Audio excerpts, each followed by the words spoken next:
नमस्कार. लहान मुलांच्या आयुष्यात खेळ म्हणजे फक्त मजामस्ती नाहीये, तर त्यांच्या मेंदूच्या विकासाचा तो एक खूप महत्त्वाचा भाग आहे.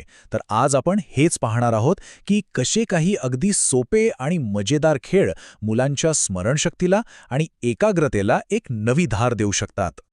चला तर मग ह्या प्रवासाला आपण सुरुवात करूया. आपण वयाच्या प्रत्येक टप्प्यावर मुलांसोबत कोणते खेळ खेळायचे आणि त्यातून त्यांची विचार करण्याची पद्धत कशी हळूहळू विकसित होते हे अगदी सोप्या भाषेत समजून घेऊ.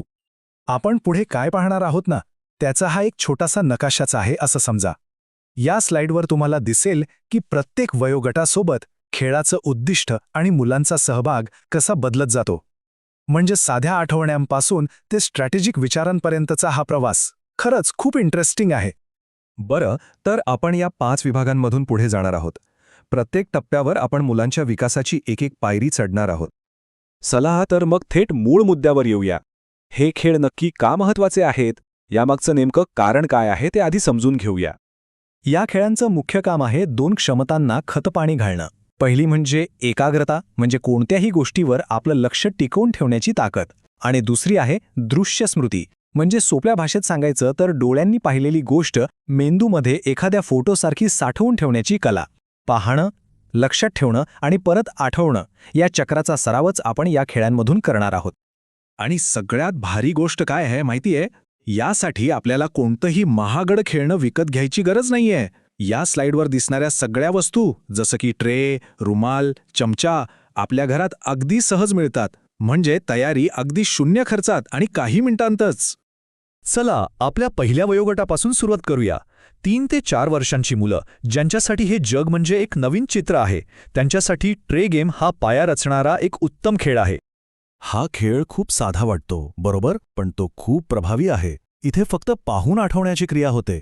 जेव्हा मूल वस्तू पाहते तेव्हा त्याचा मेंदू त्या वस्तूंची नोंद घेतो आणि कापड झाकल्यावर मेंदूला त्या आठवणी परत शोधायला लागतात. यातूनच त्यांच्या स्मरणशक्तीचा पाया एकदम मजबूत होतो. सुरुवातीला कमी वस्तू ठेवा आणि जसा सराव वाढेल तशी वस्तूंची संख्या हळूहळू वाढवत न्या.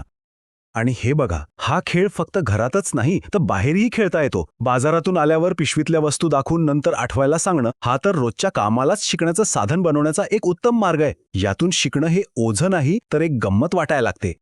ओके, तर आता मुलं वस्तू ओळखायला शिकली आहेत. मग पुढची पायरी कोणती?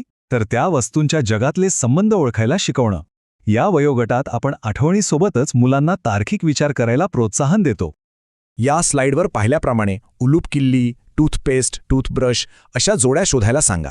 यातून मुलांना हे कळतं की काही वस्तू या नेहमी एकत्रच काम करतात.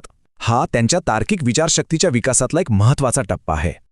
आणि हा ओळख पाहू खेळ हा तर मुलांच्या कल्पनाशक्तीला चालना देतो. इथे फक्त आठवायचे नाहीये तर दिलेल्या माहितीवरून तर्क लावायचा आहे.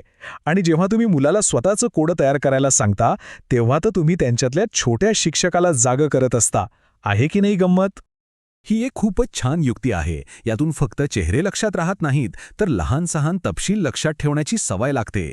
लोकांबद्दल, घटनांबद्दलची त्यांची निरीक्षण शक्ती आणि स्मरणशक्ती दोन्ही तीक्ष्ण होतात. आता आपण अशा टप्प्यावर आलो आहोत जिथे साध्या आठवणीसोबतच थोडी रणनीती आणि नियमही महत्त्वाचे ठरतात. आता खेळ अधिक रोमांचक आणि आव्हानात्मक बनणार आहेत. या खेळातली खरी गंमत माहितीये काय आहे? इथे फक्त चित्र नाही तर त्या चित्राची जागा लक्षात ठेवायची आहे. म्हणजे व्हिज्युअल मेमरीसोबत पोझिशनल मेमरीचाही विकास होतो.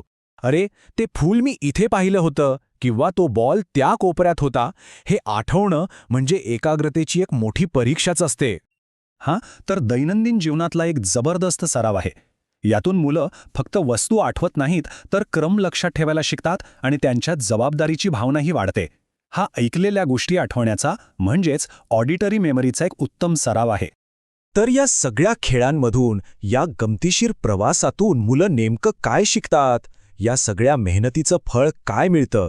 चला या स्लाइडवर एक नजर टाकूया आणि या खेळांचे ठोस परिणाम पाहूया. हा तक्ता आपल्याला विकासाचा संपूर्ण आलेखच दाखवतो. बघा, 3-4 वर्षांचं मूल फक्त समोर नसलेली एक वस्तू आठवतं. 4-5 वर्षांचं मूल वस्तूंची यादी आठवतं.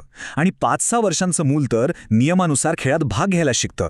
कारण त्याला स्मरणपटासारख्या खेळातून रणनीती आणि एकाग्रता यांचं महत्त्व कळलेलं असतं. ही किती नैसर्गिक आणि सुंदर प्रगती आहे, नाही का? तर पुढच्या वेळी जेव्हा तुम्ही तुमच्या मुलांसोबत असाल तेव्हा फक्त खेळू नका, त्या खेळातून त्यांचं भविष्य घडवा. कारण आजचे हे छोटे छोटे स्मरणशक्तीचे खेळ त्यांच्या उद्याच्या मोठ्या यशाचा पाया आहेत.